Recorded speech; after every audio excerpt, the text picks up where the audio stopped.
Welcome to Levels of Connection, where we discuss how human connections work and why they're so important. Welcome to Levels of Connection. Today I'm speaking with Kamile Sulcaite, who's the head of partnerships at Rocket, a company in Lithuania, as well as an opera dancer at the Lithuania National Opera and Ballet Theatre. I love how she combines all the knowledge, know-how, and skill set from the arts, from dance, who she's been doing all her life, with business. Very interesting interview. Enjoy. Camila, welcome to Levels of Connection. It's a pleasure to have you. Hello, Stephanos. It's really good to see you again. To introduce you to our audience, you are head of communications and head of partnerships at Rocket in Lithuania. Yes. And you're also a professional dancer and instructor of dance. Yes. And you perform at the National Opera in Lithuania. Yes, absolutely. Right. It's a pleasure to have you, and it's really interesting, the combination of I really love your background, performing arts and communication and business development. Talking about connecting, what does even connecting mean to you, Camila? Well, it means, I guess, new opportunities and open doors, because with every new connection, I guess you have an opportunity for new conversations, for new people. And as I say, for new opportunities, because everything starts with a communication, everything starts with people when you start knowing people, right? So I guess I realized that quite early, being a student at university, that your network and your connections are very, very important. And especially that worked very well when I used to work as a journalist, because since I started studying in university and I always dreamed to be a journalist, I got that job. That's where my communication background comes, actually. And that helped me also.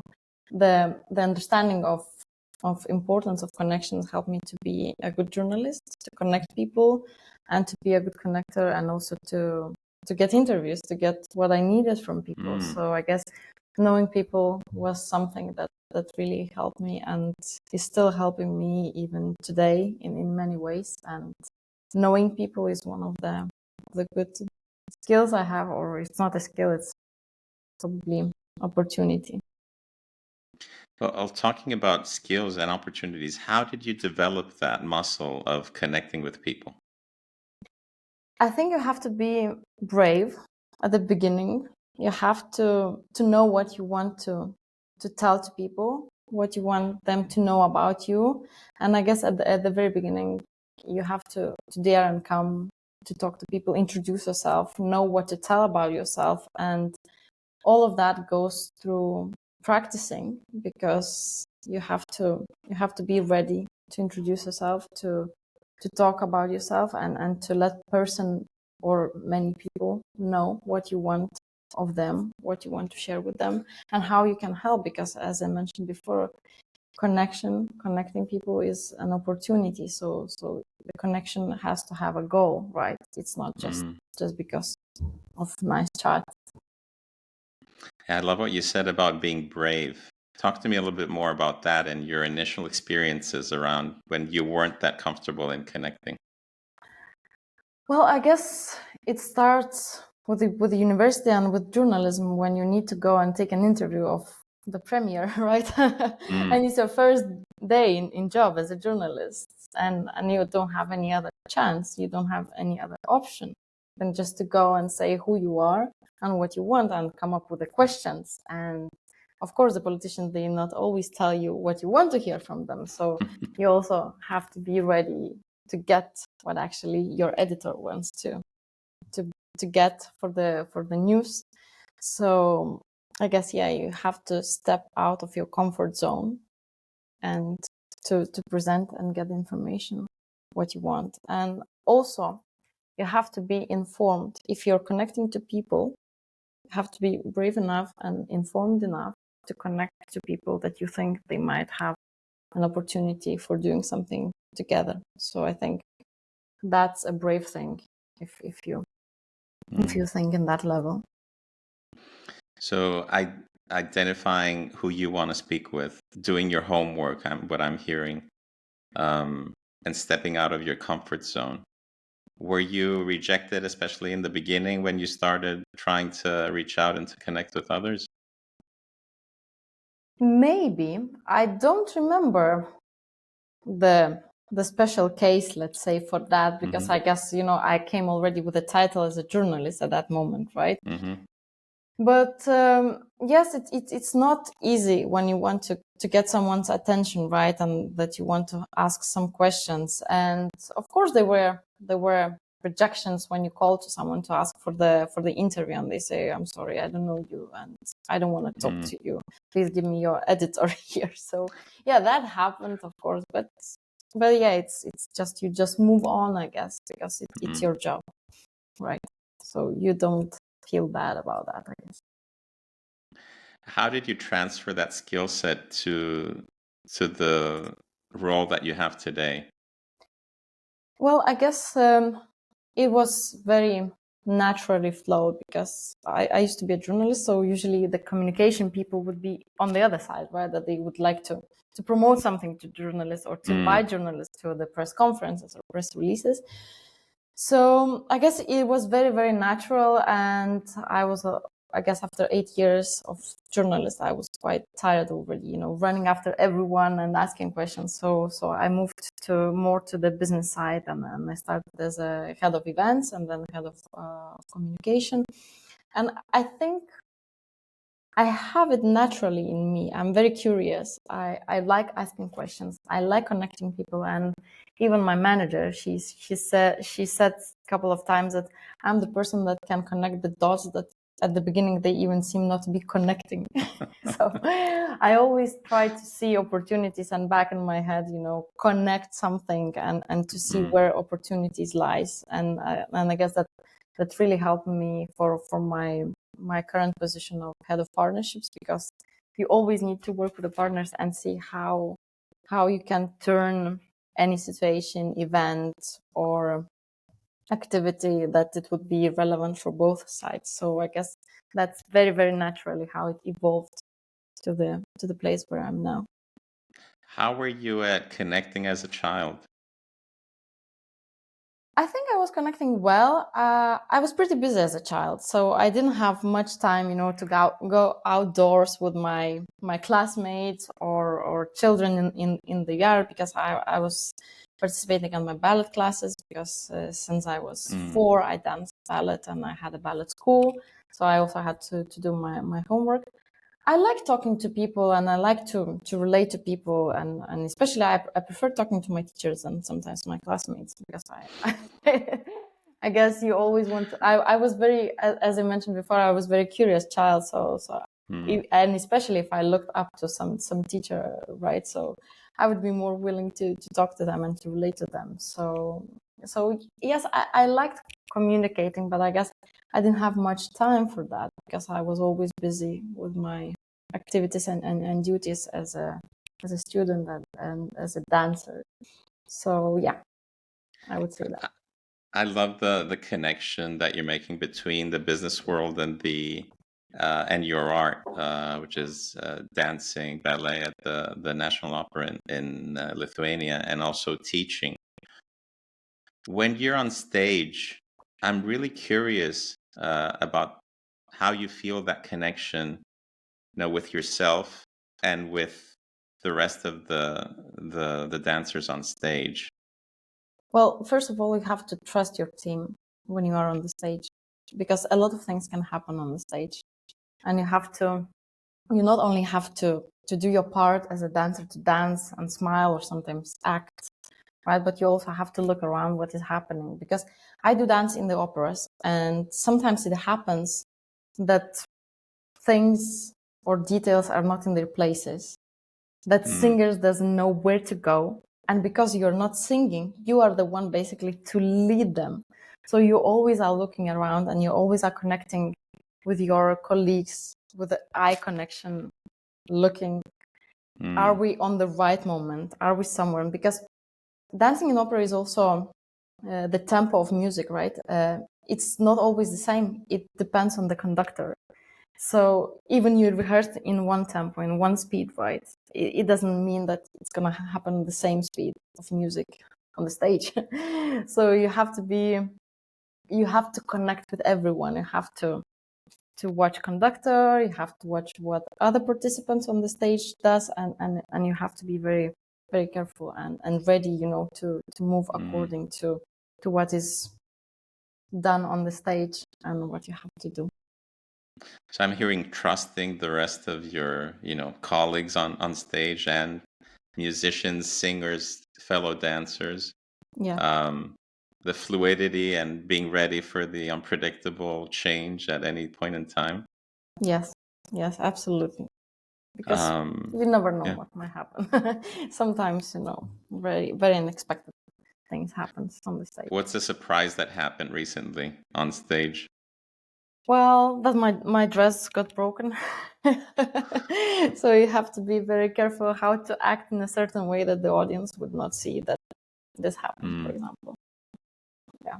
Talking about the audience, what's the connection with the audience when you're on stage? How do you feel that? Well, the audience is like 10 meters far away from you. So you have orchestra and only then you have audience. We have a smaller performances when the audience is very close, but as a professional dancer in the theater like that, you're not able to, and you can't basically have any connection with the audience. Yes, you do feel the audience. You do feel that they are there. They are in a complete dark, but you can't flirt with them. You can't relate with them because you have to be in the action. You have to be in the performance, and you have to do your role. It's not any other kind of activity or performance that you will find in the bars or any kind of other concert halls. So this is very, very strictly always in the distance with the audience, because audience comes not to see you. They don't come to see me. They come to see a role I'm doing on the stage. That's really interesting. So you get into the persona that the role takes on. Yes. And how do you feel that separate or the same from Kamile? It's a very good question. Well, I guess you have to be very well prepared. That's why we are rehearsing a lot. So sometimes even my role, what I'm acting on the stage, is already rehearsed. So it doesn't matter what happens in the backstage. It doesn't matter what happens in the morning. It doesn't matter what other conversation I had, but on the stage I have to perform what I rehearsed to perform. There can't be any Kamile on the stage. It had to be the persona that I have to act that day. So what if you're sad or happy or in a different mood than what the character calls for? I'm sorry, can you repeat the question? What if you're sad or happy or in a different mood versus what the character calls for? That's why you're professional. Okay. That's why the all years of learning, studying, rehearsing comes in front, and that's why you have to leave all your personal emotions, your personal activities, and sometimes even thoughts outside the stage, so not to bring them. And as I mentioned, that's why professionals are who they are. How easy is that?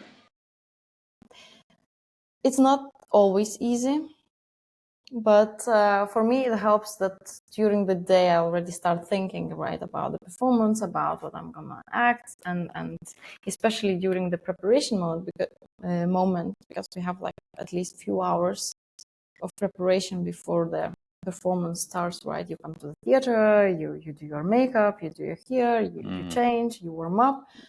So I guess that helps you to get into the performance, to get you into the mode. And I also like not to talk to anyone, not to bring any discussions in the theater or unnecessary topics, so that will not distract me from what I need to do. So, and you would see if you would come to the theater, especially the main participants and solo participants, they prefer to stay in the quiet. They prefer to stay not connected to anyone actually before that. It's interesting. The connection and acting itself on the stage requires a lot of energy and inner energy, right? So you would be able to give the best for the audience. So there's a time that you need to disconnect completely from others. Yes, you need to disconnect. You need to kind of forget. You can't, chat with someone and then run into the stage. It happened to me when my schedule was very tight and I had to run to performance and basically, change and run into the stage. It happened, but I don't recommend that because you have very, very tiny moment to switch from Kamile to the persona that has to be on the stage. Do you have a method or a technique where you do that switching? Well, there is no method or technique. I guess, as I mentioned, to calm down helps you, right? And then listening to the music, I like to come in the backstage way earlier than I should if I'm not entering the stage from the very beginning, to listen to the music, just to walk there, to get into the mood of the performance. So but it happened to me that I remember I was participating in the opera Madame Butterfly, and there is this really beautiful but at the moment sad scene when Madame Butterfly kills herself and then her little son, and it was a doll, very realistic doll played. And I remember I'm sitting there with a fan, like this Japanese fan, and I'm crying being on the stage. It was good that my face was covered, but sometimes, yes, sometimes emotions comes over and you cannot do anything like that. How do you balance or transfer the skills that you've learned and you've lived since a child and on these, participating in these performances? Because you mentioned so many dynamics going on stage. How do you transfer that skill set to your business life? Okay, I will try to put it in that way that the stage itself gave me brave. I became more braver, right? I'm not afraid to go and talk and to present myself. And I guess that happened since I was a child because I started dancing since I was 4 years old. So I guess my first performance was when I was 5 or 6 years. I was already on the stage. So I guess that helped me to be front-coming and leading in some moments. So and also I practiced that in the university and being as a journalist, because as I mentioned, you just have to go. There is no one else to cover you. You cannot hide yourself in the editor's house, right? Or just on the phone call. You have to go. You have to meet people. You have to present yourself. So yes, I guess those leadership skills and that act of coming front developed through those years and because of the stage, because I was not afraid to go and of course when it came to later on to, let's say, myself giving presentations, because it was more verbal, not acting, right, activity, I felt a little bit confused maybe or shy, but then I started working on that as well, and I developed that skill of not only dancing or performing on the stage, but also talking and giving speeches. So that also required some practice and homework and rehearsal, actually, because you can't go on the stage without rehearsing, no matter what you do. And how do you get in character when you go to deliver a speech versus going on stage to dance? Probably it depends on what is your speech about and what you do on the stage. And I remember this year in the springtime, I did a speech on the biggest technology innovation conference about being ballerina and being also the head of partnerships, and how I was combining those things. So I even went on the stage with the ballet tutu dress. Very good. Saying that, look, this time I have a possibility to be two in one, basically, being talking as a dancer and talking as a head of partnerships. So when I go to talk on the stage, it really depends what I'm talking about, but I guess you're not doing any persona there. You're not acting. You are just giving your expert opinion, or you're giving your opinion in certain matters. So I guess it's not acting. Is it considered in your mind a performance also? That's when I go on the stage to speak. Yes. I guess yes. You have to prepare, as I mentioned. You can't be, you have to boost yourself a little bit, because stage is very, very interesting place where people change their behaviors, right? They suddenly stand up, they have certain pose, and they speak with a certain, I guess, voice tone, right? It gives you some credibility and of course visibility. So and you are presenting something, so it's very, very important to be certain. What advice would you give people that want to do public speaking but are nervous about doing it? Rehearse. And I guess what helped me all my life in general with the situations like that, put yourself in the situation when you don't have a way back.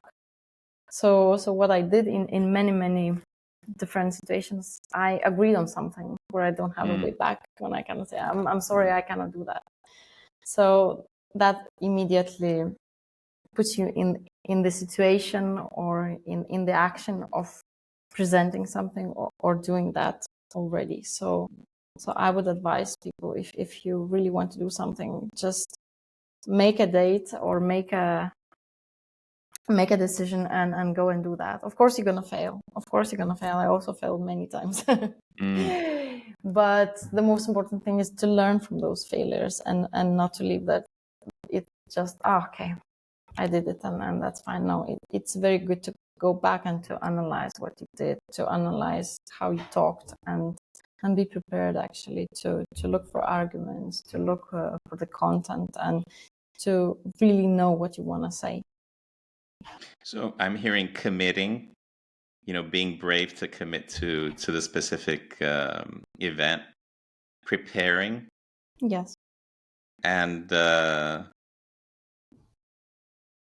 what about if the nerves don't go away? What do you suggest about that?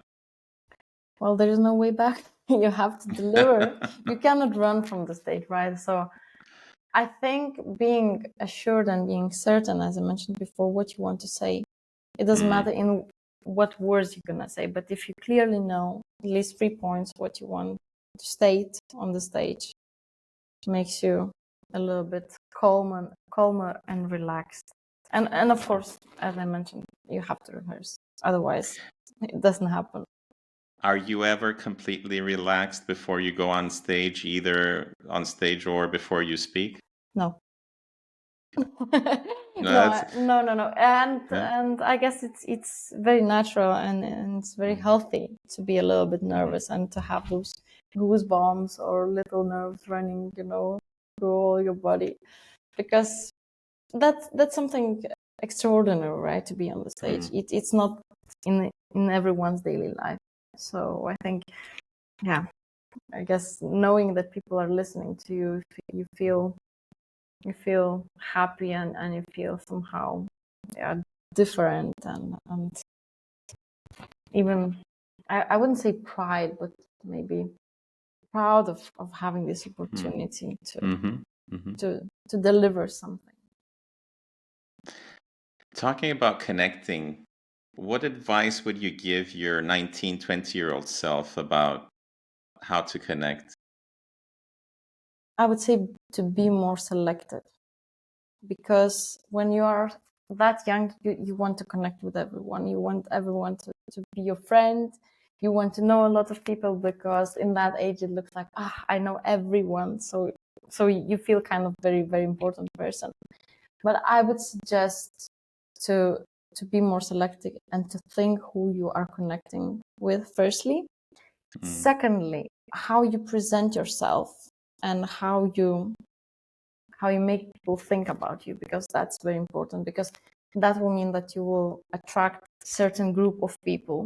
And if you present yourself wrongly or not in the way you really wanted to present, it's not going to be people that you wanted to connect. Basically, you will get into circles that maybe you shouldn't be or you don't want to be. And that happened to me as well, because I was the one that I really wanted to connect with everyone, and especially being a journalist.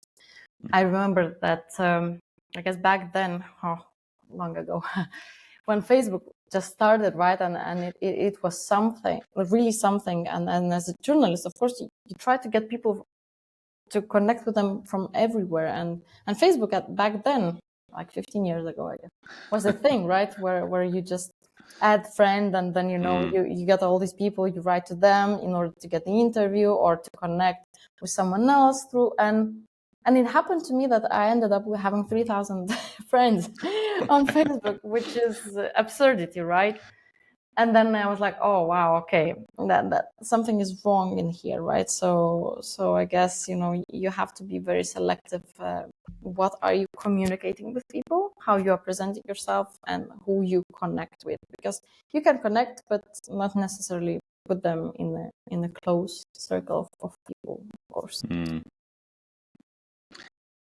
And there's a lot of talk about the different ways that the different generations connect. And you're in your 30s, I'm in my 50s, and there's in the workplace now there's 3 or 4 generations of people who obviously connect and communicate in different ways.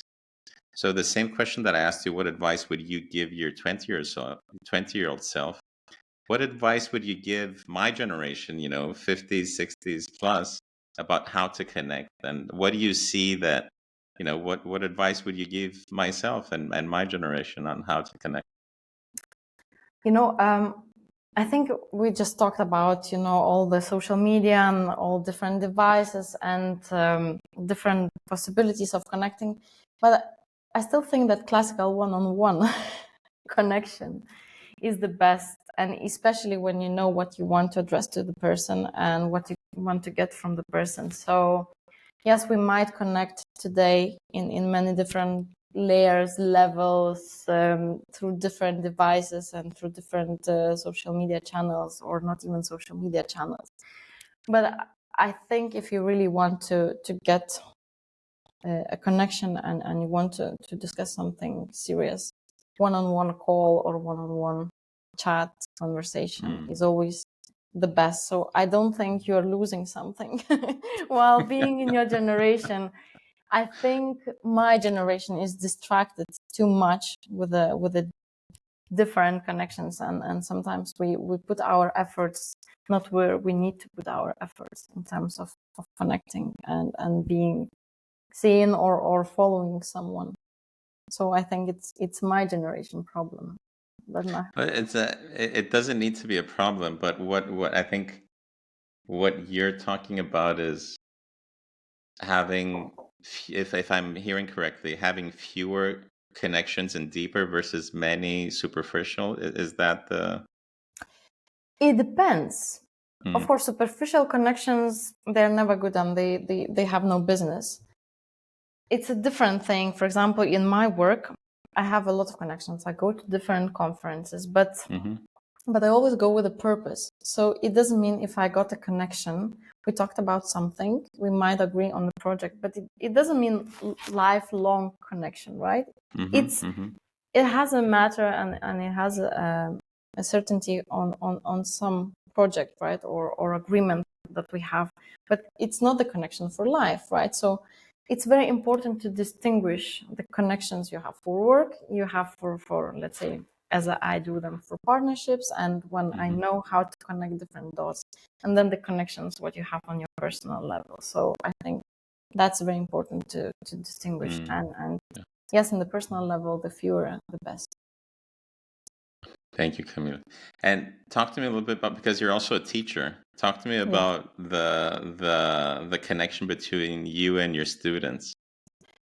Okay, so as a ballet fitness teacher and Salsation fitness teacher, I'm about 10 years maybe, and I learned a lot how to relate and to connect with people, because they are my clients and they look up to me, right? I'm kind of their leader. I think it's always very friendly connection. I always try to see and understand what they want from me, how they want me, what type of how I should give them the discipline, because discipline is, yes, it has its rules, but the way you present the discipline to people, you really have to feel them and to understand them and how to relate to them, because I also have very different age groups. I have very young, like women in their 20s, and I also have women in their 50s, and some and they also participate in the same group. So whenever I use a joke or we talk about certain matter or a question before the classes, let's say, right? So I try to put it in the way, or to explain it in the way that both groups or different groups would understand and will be able to get into the conversation if they want, of course. I love that, the adaptability on how to address, and we were just talking about having different generations in the workplace, but you're talking in the studio as well. Yes. Having different and how challenging is that for you? Well, I do love it very much. That's something that I've been creating on my own. It is challenging. It is challenging, to understand what music they like, what kind of moves they like, and how to support them, how to influence them in a good way, that they would be stronger, that they would be more active, that they would follow you, sometimes to support if they can't do something. So you have to be very, very supportive. Yes, it's challenging, but at the same time, you know that you're doing something that helps people to grow and to also step out of their comfort zone in some moments, because at the beginning of the season, which usually is September, they're like, we cannot do this, we cannot do that. And then in the end of the year, they're like, yeah, that's so easy. so you see, sometimes it takes time, but it's very fortunate to work with people. Sounds very rewarding for you. Yeah, absolutely. For the people that are going to be watching this episode, what advice would you give them around connecting and an action to do an hour after they watch us? Okay, so you really need to go to your social media and check how many connections you have, because I'm sure most of you will be surprised that you have so unnecessary connections that probably you don't even need. So yeah, I said it in a funny way, but I did it myself, and I'm sure that you want to be connected with whom you want to be connected and who matters. The second advice I would give is to, whenever you go and you have opportunity to connect, make sure that you put yourself in the position that people understand what you want from them. And especially if you are connecting to people, you are the connector. Don't involve yourself too much into the connection you just made, because you might end up of doing someone else's job later on when they connect and start doing something. So I guess, yeah, just make sure you have your place in the connection moment, right? And then don't step into what's not necessary. Yeah, and here again, I will repeat myself, be more selective. It's the same as what I would give an advice for myself being 20. It's the same advice. Still be more selective and be more careful how you make the connections and where they can lead to. I love the circle that we went through from business to personal to dance to teacher Um, what did you get from today's conversation, Kamile? Well, not even from today's conversation, but in general, I think we talk not enough about how we connect and relate to other people, and I think it's very important. And it helped me also to go through while preparing for this interview. It made me myself to go through from my 20s to now, and some certain projects and activities I did, just to think how I am standing in different connecting moments, and who am I actually when I connect people. So yeah, I guess it's a good homework to do it sometimes, even without preparing for the interview, just to see who And you are. what did you find out from that homework about Kamile? Less is more.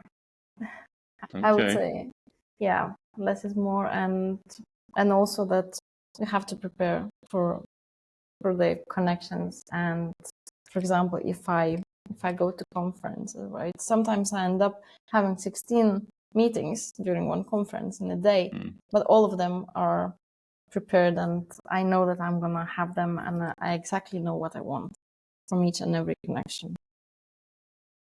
So any last thoughts for today? Last thoughts for today.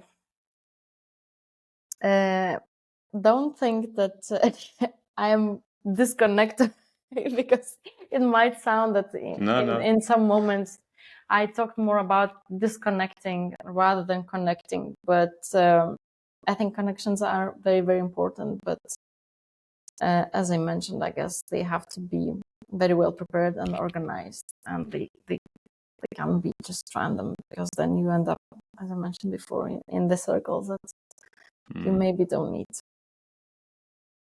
Thank you so much for today. Thanks for your time. I really appreciate it.